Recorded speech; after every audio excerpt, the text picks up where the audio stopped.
Amém? Paz do Senhor. Deus reserva momentos únicos como este. Reencontrar a Nainha depois de tanto tempo.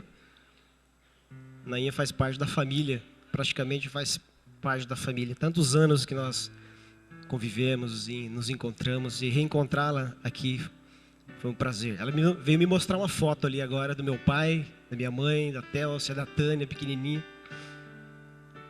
E realmente o tempo vai passando, né? E é um privilégio. Irmãos, eu queria que você deixasse a sua Bíblia aberta no livro de Êxodo, capítulo 33.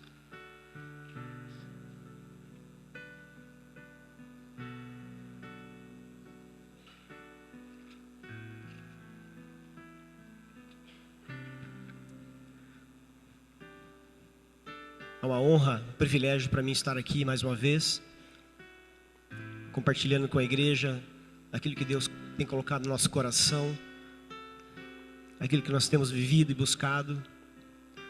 É uma honra estar aqui com pastores, pastor Oscar e família, apóstolo Celcino, bispa Júnia, pastor Evaldo, pastora Tânia, pastora Télcia, pastor Desiel e tantos outros irmãos, revendo a família, revendo os irmãos em Cristo. É sempre uma honra, é sempre um privilégio estar aqui com vocês. Amém? Irmãos, eu gostaria de falar aqui rapidamente sobre intimidade com Deus. Em qualquer relacionamento, seja qual for, seja na esfera profissional, seja num relacionamento de amizade, seja num relacionamento conjugal, é natural que se busque, que se tenha ambição, que se deseje um amadurecimento, um crescimento, um aperfeiçoamento. Ou seja, as relações, sejam elas quais forem, quando elas se tornam estagnadas, estáticas, quando elas deixam de caminhar, quando elas deixam de crescer, quando elas deixam de amadurecer, significa que essa relação não é uma relação saudável. Então, quando nós falamos de uma relação, seja ela qual for, é praticamente implícito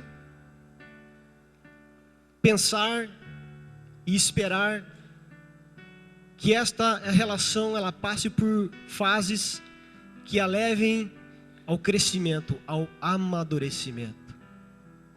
E nós podemos traduzir isso como intimidade. Mas eu quero trazer isso, a intimidade, quero falar da intimidade no nosso relacionamento com Deus.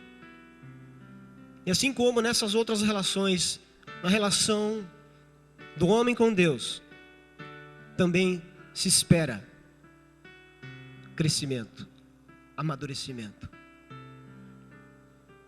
Em Mateus 11:12 diz que o reino de Deus é tomado por movimento ou por esforço. Ou seja, nós estamos falando de algo que é dinâmico, que não é estático. E quando nós falamos de relacionamento com Deus, nós precisamos lembrar de que isto precisa ser marcado. Este relacionamento precisa ser marcado por dinâmica, por movimento. Se você olhar para o seu corpo, se você olhar para você mesmo, você vai perceber que o seu corpo foi criado para se movimentar. Não foi criado para ficar parado. E esse mesmo princípio se aplica no relacionamento com Deus. O relacionamento entre o homem e Deus não foi feito para ficar estagnado, não foi feito para ficar parado. Ele precisa ser marcado pela dinâmica, pelo movimento, pelo esforço. Isso é natural, é o que se espera deste envolvimento, deste relacionamento entre o homem e Deus. Foi para isso que eu e você fomos criados. Quando Deus cria Adão e Eva, coloca eles no jardim, e ele vem ao final de todo dia, na viração do dia, para conversar com Adão, para estabelecer uma relação muito próxima. Ali está sendo cumprido o grande propósito da criação do homem: comunhão, relacionamento, intimidade. E é isso que Deus quer. Ele quer intimidade com você. Ele quer intimidade comigo. Ele quer intimidade com todos nós. Acontece que isso se perdeu. O pecado entra na humanidade, e esse nível de relacionamento pleno que Adão e Eva desfrutavam com o Senhor é perdido. E a partir daquele momento se faz necessário a mim e a você resgatar aquilo que foi perdido, aquilo que foi esquecido, aquilo que foi desperdiçado, o grande privilégio, a grande plenitude da relação, daquilo que Deus pensou para nós, foi perdido, foi deixado, foi ignorado, foi desprezado por conta do pecado. E desde então, eu e você precisamos todos os dias voltar a esse nível de relacionamento. E eu gostaria de destacar aqui 3 aspectos que me chamam a atenção em relação à intimidade com Deus, a intimidade do homem com Deus. Eu queria que você fosse em Êxodo 33, versículo 7. Êxodo 33, versículo 7. Ora, Moisés costumava tomar a tenda e armá-la para si, fora, bem longe do arraial. Ele chamava a tenda de congregação. Todo aquele que buscava ao Senhor saía à tenda da congregação que estava fora do arraial. Quando Moisés saía para a tenda, fora todo o povo se erguia, cada um em pé, à porta da sua tenda, e olhavam pelas costas até entrar ele na tenda. Uma vez dentro, Moisés da tenda, descia a coluna de nuvem e punha-se à porta da tenda, e o Senhor falava com Moisés. Só até aqui. Vamos ler o versículo 11 também. Falava o Senhor a Moisés, face a face, como qualquer fala a seu amigo. Então voltava Moisés para o arraial, porém o moço Josué, seu servidor, filho de Num, não se apartava da tenda. O primeiro aspecto que eu quero destacar aqui: a intimidade requer esforço, a intimidade requer disposição. Se você deseja ser íntimo, se você deseja experimentar a intimidade na sua relação com Deus, você precisa se esforçar. E quando eu leio esse texto, tento imaginar Moisés carregando a tenda nas costas. E eu me lembro que 2 anos atrás, quando fui pela primeira vez à praia com o meu terceiro filho, que sexta-feira completou 3 anos. Nós éramos 4, então nasceu o Pedro. E a primeira vez que a gente foi viajar junto, que nós fomos para a praia juntos, nós 5, um guarda-sol já não era suficiente. E eu tive que comprar uma tenda. Sabe aquelas tendas que você desdobra? Comprei uma tenda daquela. E por 10 dias, que foi o período que eu fiquei na praia, eu armava aquela tenda de manhã e desarmava aquela tenda à tarde. No outro dia, eu armava aquela tenda na praia, desarmava no final do dia, e assim foi, 10 dias. Eu cheguei no final dos 10 dias, eu não aguentava mais armar aquilo. Eu não suportava mais carregar aquele negócio nas costas. E quando eu olho para esse texto, eu fico comparando, porque eu armava a tenda na beira da praia. Depois que eu armava a tenda, e detalhe, a tenda era de alumínio, dobrável, eu só tinha o trabalho de desdobrar ela, fechar de novo. E depois que eu armava essa tenda, eu sentava na cadeira, esticava os pés e ficava olhando para o mar. Mas Moisés fazia esse esforço, simplesmente para estar na presença de Deus. Para estar na presença de Deus. E hoje de manhã eu falava sobre isso aqui, porque nós vivemos numa geração onde as facilidades, as comodidades, os confortos estão permeando a nossa vida em todos os aspectos. Você vai no seu micro-ondas, você não precisa ter o esforço de digitar 1 minuto. Você simplesmente aperta uma teclinha que já é o atalho do 1 minuto. E você espera aquecer o alimento. Há muito tempo atrás não era assim. Quem vem que vivia na roça, né? Eu não morei na roça, mas eu passava as minhas férias na roça, no sítio do meu tio, aqui em Cianorte. Eu sou natural aqui de Cianorte. E lá era fogão a lenha. E o fogão a lenha é totalmente diferente do micro-ondas. Você tem que começar a acender o fogo lá no meio da manhã, 9, 10 horas da manhã. Começar a esquentar o fogão para depois colocar a comida na chapa, preparar o almoço para que ele fique pronto no horário certo. Ou seja, há todo um preparo, requer um esforço. Mas isso foi se perdendo, as facilidades foram chegando e começaram a inventar mecanismos para facilitar a vida do homem. Claro, eu tenho micro-ondas em casa, tenho a teclinha do atalho no meu micro-ondas, mas o problema, meus irmãos, é que esse princípio da facilidade, do comodismo, do conforto, nós estamos trazendo também para o relacionamento com Deus. Porque nós chegamos na presença de Deus e nós queremos apertar a teclinha do minuto. E nós queremos que as coisas aconteçam na hora. E nós estamos perdendo o esforço. Eu me lembro quando Jesus chega ali naquele templo e ele vê naquele lugar um comércio que se estabeleceu ali, pessoas comprando, pessoas vendendo, e ele vem, ele vira aquelas mesas, ele fala: vocês transformaram esse lugar num covil de ladrões. Mas o que estava sendo roubado, afinal de contas, ali? Porque estava vendendo, alguém estava comprando, era um comércio legal, do ponto de vista legal.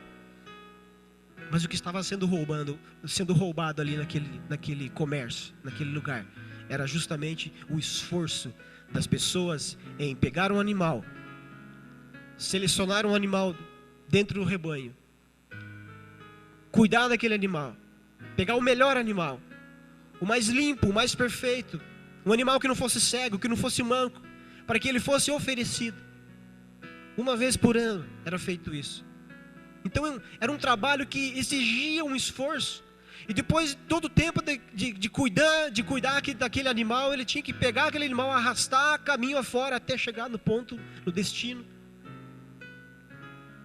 Então alguém teve a mirabolante ideia: mas escuta, vocês não precisam mais se esforçar com isso.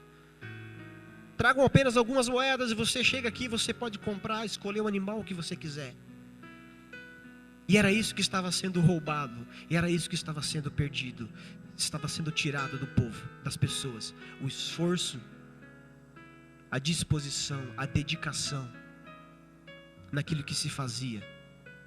E quantas vezes, irmãos, nós não estamos fazendo da mesma forma? Motivados pelas facilidades do mundo moderno, nós achamos que Deus funciona como um micro-ondas, como um controle remoto. E assim nós temos chegado na presença de Deus, sem muito esforço, sem muita disposição. Longe de nós fazer o que Moisés fazia, carregar uma tenda deserto afora, simplesmente para se estar na presença de Deus. E eu quero perguntar para você: o que você tem feito para estar na presença de Deus? O que você tem movido para estar na presença de Deus? O que você tem mobilizado para atrair a presença de Deus? Segundo aspecto, a intimidade é gerada no anonimato. Em 1 Samuel, capítulo 17, no versículo 31, diz: ouvidas as palavras que Davi falara, anunciaram-nas a Saul, que mandou chamá-lo.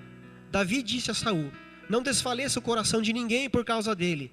Teu servo irá e pelejará contra o filisteu.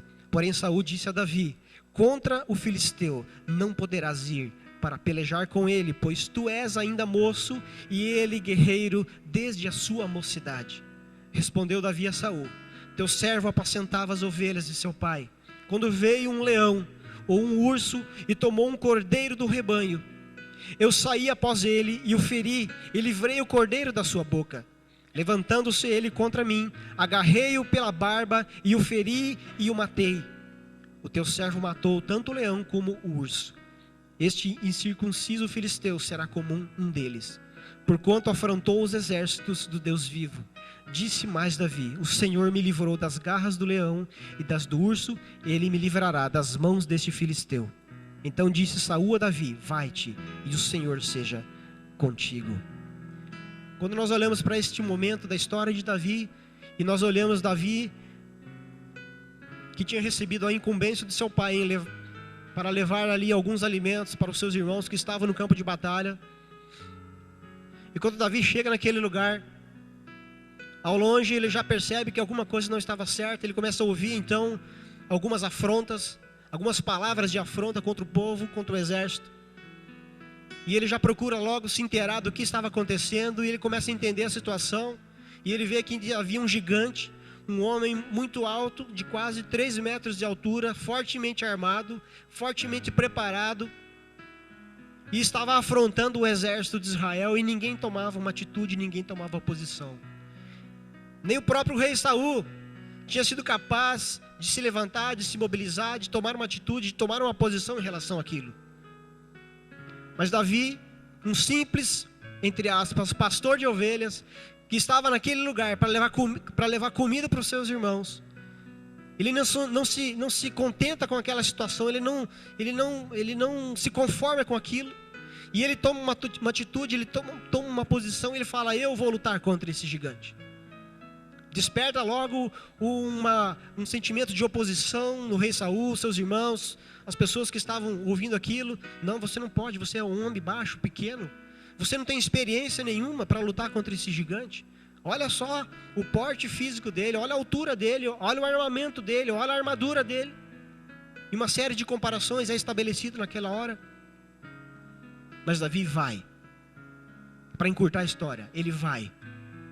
Ele rejeita até mesmo a armadura do rei Saul, que certamente era uma armadura mais reforçada, pois ela servia para proteger o rei. Davi abre mão daquela armadura e vai enfrentar o gigante. Ele vai até um riacho, escolhe algumas pedras, coloca no seu embornal, com a funda na sua mão, vai em direção àquele gigante. E na primeira pedrada ele derruba aquele homem. Ele vai sobre aquele homem com a sua própria espada, corta a cabeça e coloca e levanta como um troféu. Nossa, que momento que Davi estava vivendo. Que momento que Davi estava experimentando, que triunfo. Mas eu quero chamar a sua atenção para um detalhe: Davi não era nenhum aventureiro. Davi não estava em busca do seu minuto de fama. Quem sabe Davi, se fosse qualquer um de nós, na pele de Davi, entrando naquele lugar, vendo aquela situação, que ninguém se levantava, que ninguém se movia para lutar, para lutar contra aquele homem, talvez olhasse aquela situação e percebesse: poxa vida, essa é a minha chance. Chega de fazer trabalho simples, chega de apacentar a ovelha, chega de levar comida para os meus irmãos do exército. Eu quero uma coisa grande, eu quero lutar contra esse gigante, eu quero o meu momento de fama. Não, Davi não era um aventureiro. Conforme nós lemos no texto, antes desse momento, Davi teve muito tempo para estar na presença de Deus, para se preparar. Claro, ele não sabia que um dia ele enfrentaria um gigante. Mas lá, cuidando das ovelhas do seu pai, no campo, longe dos olhares das pessoas, longe dos olhares dos irmãos, longe do olhar do seu pai, longe da plateia, longe da aprovação das pessoas, Davi desenvolveu intimidade com Deus. E mesmo sendo um homem de pequena estatura, um homem sem preparo militar, um homem sem preparo, seja lá qual fosse o preparo necessário para aquele confronto, Davi, ele triunfa. Porque lá naquele tempo que ele teve no anonimato, ele teve a oportunidade de matar um urso. E ele matou um leão. Então ele já estava experimentado. Davi já tinha experiências, já tinha vivido momentos, circunstâncias, situações que trouxeram crescimento, amadurecimento a ele. E quando nós olhamos o momento que o profeta vai ali para ungir um novo rei de Israel, e vai procurar a família de Jessé, os filhos de Jessé, e Jessé começa a trazer os mais bonitos, os mais fortes, os mais sarados. E Samuel começa a falar: não é esse, manda outro, não é esse, traz mais um, não é esse. E acabaram os filhos. E Samuel pergunta: mas escuta, Deus me mandou vir aqui para ungir o novo rei de Israel. Você já me trouxe todos os filhos? Acabaram os seus filhos? Jessé: é verdade, tem mais um. Ou seja, Davi talvez passasse desapercebido até pelo seu próprio pai, pelos seus irmãos. E quem sabe ele era designado a desempenhar tarefas que aparentemente eram tarefas mais simples, mais insignificantes. Ó, Davi, você vai lá cuidar das ovelhas. Esse é o serviço que tem para você. Mas foi justamente esse tempo que Davi estava ali no campo, apacentando as ovelhas, que ele aproveitou para estabelecer uma intimidade única com Deus. Quem sabe muitos dos salmos que nós lemos aqui na Bíblia foram escritos nesse momento, nesse tempo. Eu gosto de imaginar, quem sabe Davi sentado à sombra de uma árvore, vendo aquele rebanho pastando. Ele olha para si como o pastor daquelas ovelhas, ele começa a fazer uma comparação. Poxa vida, mas eu cuido tão bem dessas ovelhas, eu zelo por elas, eu protejo elas. De repente começa a vir a inspiração: o Senhor é o meu pastor e nada me faltará. Sabe, irmãos, muitas vezes nós deixamos passar grandes oportunidades na vida para estabelecer crescimento, estabelecer um amadurecimento no nosso relacionamento com Deus. Porque muitas vezes o nosso olhar está lá nas coisas grandes. Ah, eu não queria estar fazendo isso, essa tarefa não é para mim. Isso aqui é muito pequeno para mim. Isso aqui é tão insignificante para mim. Aproveita o tempo que você tem. Aproveita o momento que você está vivendo. O pastor Oscar acabou de falar aqui. Você está passando em crise. Esse é o momento para você se reinventar, para você se redescobrir, para você se reencontrar, para você encontrar a presença de Deus de uma forma como você ainda não encontrou. Porque o nosso olhar ele é tão medíocre, a nossa visão ela é tão limitada, porque nós olhamos para coisas, nós almejamos coisas, mas enquanto Deus olha para nós e Ele quer relacionamento, Ele nos quer, Ele quer você. Coisas, bens, casa, carro, dinheiro, isso tudo Ele quer nos dar, mas isso é tudo consequência de algo muito maior: relacionamento. Isso é tudo consequência de se buscar o reino de Deus em primeiro lugar.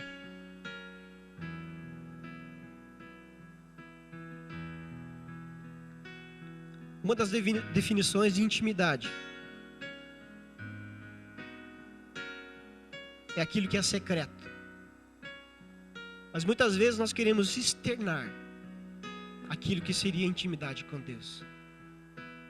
Muitas vezes a nossa pseudo-intimidade com Deus, ela se restringe a uma publicação no Facebook, nas redes sociais. Mas a intimidade, ela é gerada, ela se estabelece longe do olhar das pessoas. E às vezes, por muito tempo eu me perguntei, qual é a medida correta desse tempo? Como se dimensiona isso? E por muito tempo eu procurei uma receita de bolo, que eu queria entender, eu queria saber como eu estabeleço essa intimidade com Deus. E por muito tempo eu tentei fazer muitas coisas que na verdade se traduziam mais em performances do que verdadeiramente num relacionamento verdadeiro com Deus. E Deus não quer performance, Deus quer qualidade. Eu ouvi o pastor Luciano Subirá falando em uma das suas ministrações, que quando ele estava no início do seu ministério, então ele fazia propósitos, ele permanecia na presença de Deus por muito tempo. Ele mergulhava na presença de Deus. Ele buscava a presença de Deus de uma forma tão intensa. E Deus começou a usar ele. Ele começou a gravar DVDs, escrever livros. Os convites começaram a surgir. Ele viaja para cá, viaja para lá. E um dia ele foi para uma conferência na África do Sul. E lá o Senhor abençoou de forma tremenda e sobrenatural aquele evento, aquela conferência. E ao final daquela conferência ele fala para Deus assim: nossa Deus, nós arrebentamos, hein? E Deus fala com ele: não, nós não arrebentamos não. Mas por que, Deus? Olha só o que aconteceu aqui. Você não tem tempo para mim mais, Deus disse para ele. E muitas vezes, meus irmãos, nós vamos trocando os benefícios do ministério, da vida cristã, da vida com Deus, nós vamos trocando pela própria presença de Deus. E o último ponto, último aspecto da intimidade que eu queria compartilhar com você. Intimidade é conhecimento. Jeremias, esse talvez seja o texto que eu mais gosto na Bíblia. Porque, no meu caso, esse texto, ele me coloca no meu devido lugar. Jeremias 9, 23 e 24. Assim diz o Senhor: não se glorie o sábio na sua sabedoria, nem o forte na sua força, e nem o rico nas suas riquezas, mas o que se gloriar, glorie-se nisto, em me conhecer, e saber que eu sou o Senhor, e faço misericórdia, juízo e justiça na terra, porque destas coisas me agrado, diz o Senhor. Sabe por que eu gosto desse versículo? Porque a tendência do homem é chegar para Deus com a riqueza, com a força e com a sua sabedoria. E despejamos o nosso currículo na presença de Deus. Olha só, Deus, o que eu sou. Olha já o que eu fiz. Olha do que eu sou capaz. Só que nada disso é o que interessa para Deus. Queria que você fosse agora lá em Mateus, capítulo 7.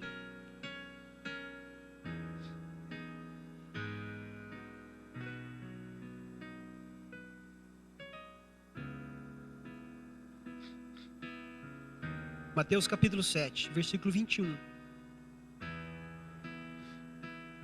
Queria chamar aqui o Santiago, o Daniel e o Oscar já.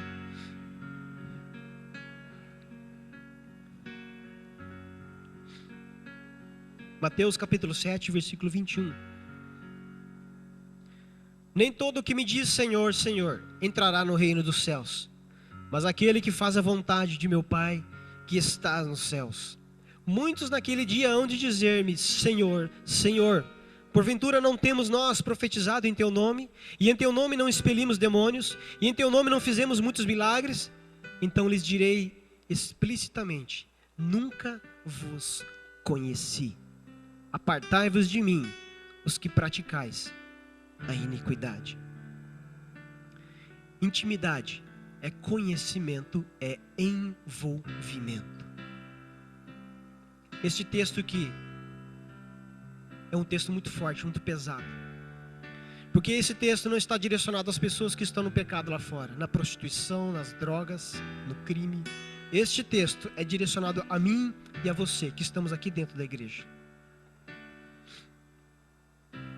E Jesus aponta justamente aqueles que irão despejar os seus currículos. Mas escuta, Jesus, eu profetizei, eu curei, eu expulsei os demônios.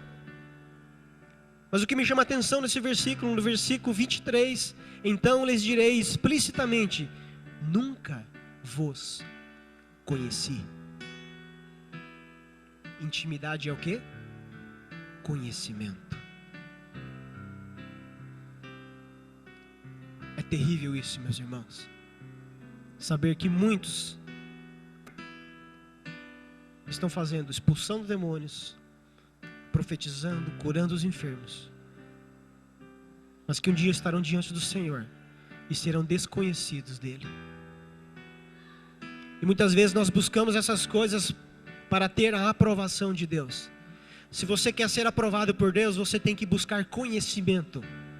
Lembre de Jeremias 9, 23 e 24, porque é dessas coisas que me agrado, diz o Senhor. Eu venho de uma região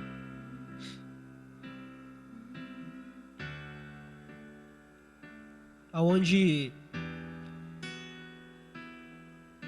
fomos colonizados por europeus ou por gaúchos, que consequentemente são europeus, alemães, italianos.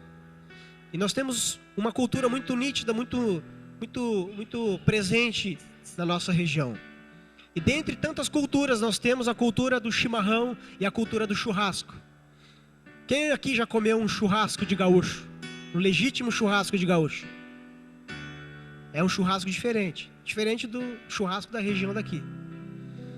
Eu estava num discipulado com um gaúcho, churrasqueiro, genuíno.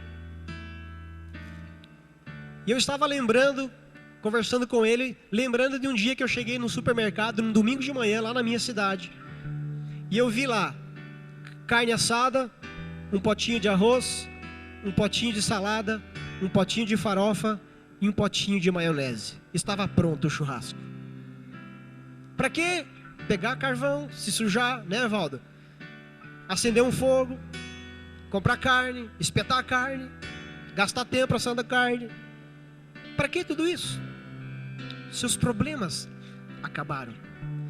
E conversando com esse gaúcho churrasqueiro, ele mesmo descrevendo que o churrasco não é simplesmente o fato de comer a carne, é todo um ritual. E ele descrevendo para mim. E ele ainda não frequenta a igreja, só a sua esposa frequenta a igreja.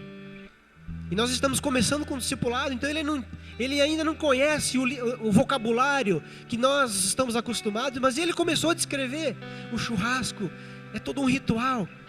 Começa de manhã, no preparo do fogo, já chegam os amigos, e rola uma conversa. Os gaúchos mais tradicionais já tem uma gaitinha, tiracolo, e em cada tempo ali eles vão lá, tocam uma musiquinha, vão lá, confere a carne, ou seja, é todo um momento de envolvimento, segundo esse próprio discípulo descreveu, envolvimento. E é justamente isso que Deus espera de mim e de você, envolvimento. Ou seja, quanto mais tempo nós gastamos na presença de Deus, mais nós nos envolvemos com Ele. E é por isso que Deus não se agrada das facilidades, das comodidades da vida, porque isso tira o tempo com Ele, nos tira o envolvimento com Ele, nos tira a intimidade com Ele, nos rouba a intimidade com Ele. E deixa eu falar uma coisa para você, que talvez você ainda não tenha se atentado. Deus é o maior interessado em estabelecer intimidade com você. O problema é que nós, quando olhamos para Deus, olhamos sob o nosso ponto de vista, das frustrações, das nossas fraquezas, das nossas decepções, das nossas limitações, e nos achamos indignos, incapazes de estabelecermos um relacionamento profundo com Deus. Mas eu quero falar para você, não, é possível. Você viu a Delcia aqui descrevendo como eu era na infância. Eu era um menino complicado. Eu sou um pouco complicado ainda, mas teve jeito para mim. Deus me recebeu, Deus abriu os braços para mim. E se teve jeito para mim, tem para você também. E se eu posso, você também pode. Amém?